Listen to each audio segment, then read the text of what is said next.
Assalamualaikum warahmatullahi wabarakatuh. Materi kita pada hari ini yaitu terkait dengan SQL query. Nah, mudah-mudahan masih ingat ya. Jadi kita sudah merancang basis data, kemudian mengimplementasikannya di dalam DBMS. Nah, sesudah kita implementasikan, nah jadi data ini mau kita jadikan seperti apa? Maknanya apakah data tersebut ingin kita ambil sesuai dengan keperluan. Nah, jadi itulah yang akan kita pelajari pada hari ini. Nah, jadi untuk mendapatkan data dari dalam suatu basis data, ya di dalam tabel-tabel basis data, maka kita akan menggunakan query yang dinamakan sebagai select.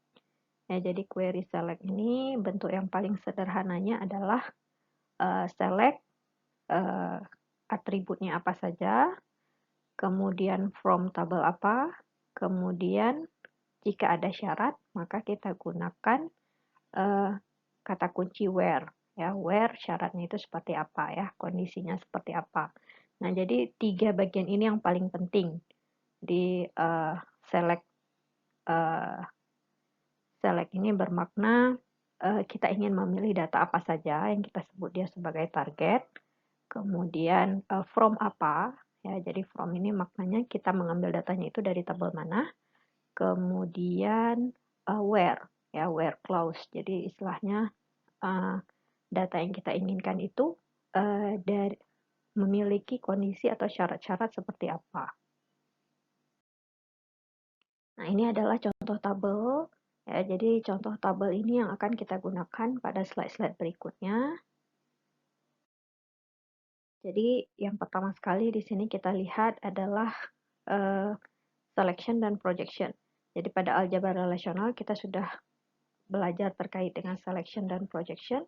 Jadi selection dan projection ini di dalam implementasinya pada query select itu dengan menggunakan kata kunci select, ya. Misalnya di sini kita ingin menampilkan ya nama dan pendapatan atau income dari person yang umurnya ini kurang dari 30. Nah, jadi di sini kata kuncinya nama, income ya dari tabel person. Kemudian syaratnya apa? Ternyata syaratnya adalah umurnya kurang dari 30. Nah, kalau kita buat di dalam aljabar relasional, maka bentuknya seperti ini. Nah, jadi yang paling dalam sekali itu adalah syarat ya. Jadi ini adalah selection-nya ya, syaratnya selection age kurang dari 30 dari tabel person, kemudian barulah kita akan memilih kolom nama dan income-nya saja. Nah, bagaimana bentuk aljabar relasional ini kalau kita buat di dalam query select ya, jadi bentuknya seperti ini. Jadi select name, income from person where age kurang dari 30. Dan ini adalah hasilnya.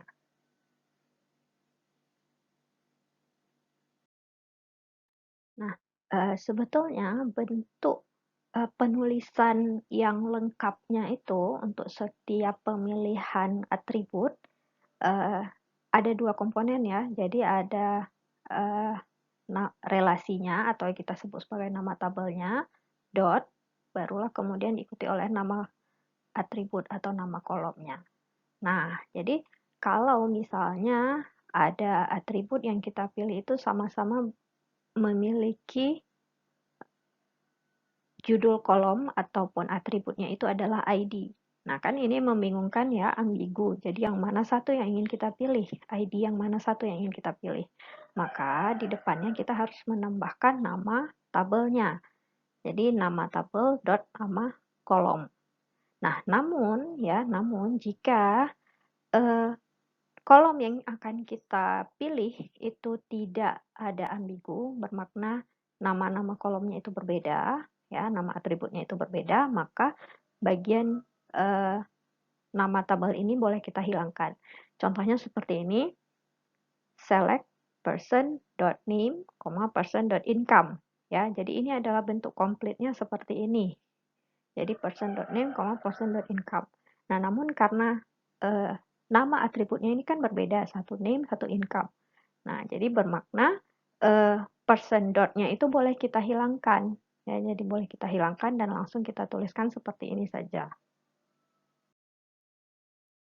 Nah, kemudian kita juga boleh menyingkat. Ya, jadi kita boleh menyingkatnya, juga bisa memberi nama lain. Contohnya misalnya select name, income yang sebelumnya tadi.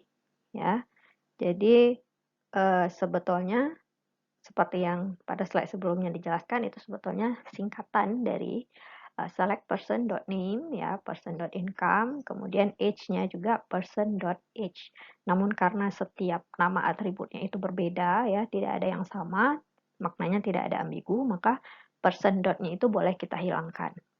Nah, ataupun kalau misalnya kita ingin memberi nama lain bagi suatu tabel, ya, ini seperti pada aljabar relasional rename, ya. Jadi ini adalah aljabar relasional untuk rename. Jadi bagaimana caranya? From person P. Jadi di sini tabel person kita beri nama lain adalah P, sehingga kemudian kita bisa merujuknya dengan menggunakan P saja. Jadi P.name, ya, P.income, P.age. Ya, jadi kita rujuknya dengan menggunakan P saja. Nah, kemudian setiap atribut tadi juga bisa kita rename juga. Nama atributnya bisa di-rename, yaitu dengan menggunakan operator S. Jadi p.name as name, p.income as income. Nah, seperti yang sudah kita pelajari pada aljabar relational projection, ya. Jadi kita gunakan simbol P di sini. Nah, anggaplah di sini ada contoh tabel employee. Nah, kita ingin mendapatkan nama, ya, nama akhir dan kantor cabang untuk setiap employee-nya.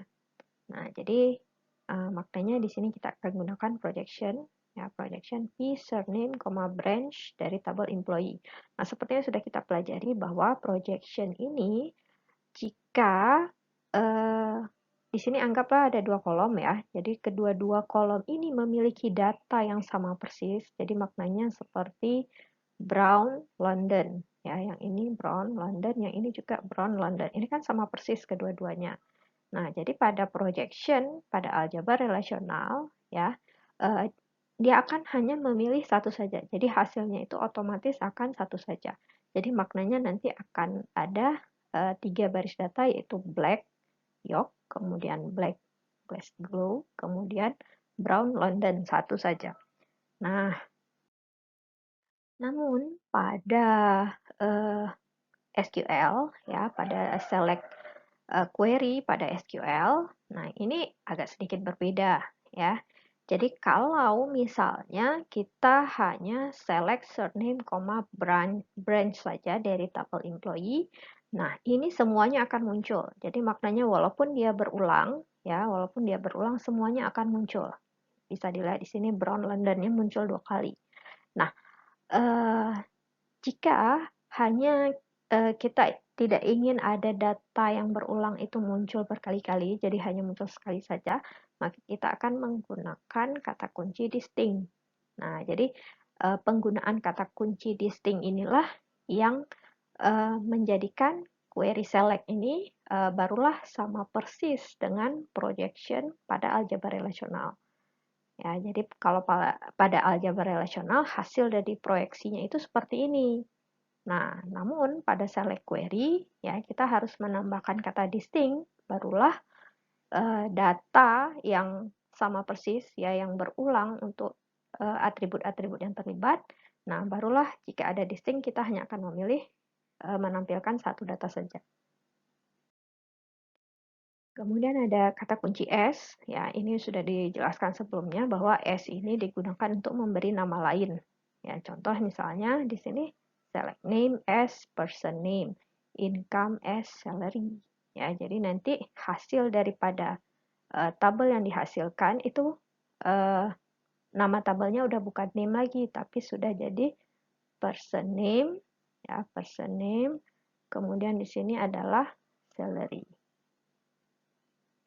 Nah, kemudian bedanya kalau kita tidak memberikan nama lain, maka contohnya seperti ini, select name, income, maka hasil query yang akan dimunculkan itu masih sesuai dengan nama aslinya, yaitu name dan income.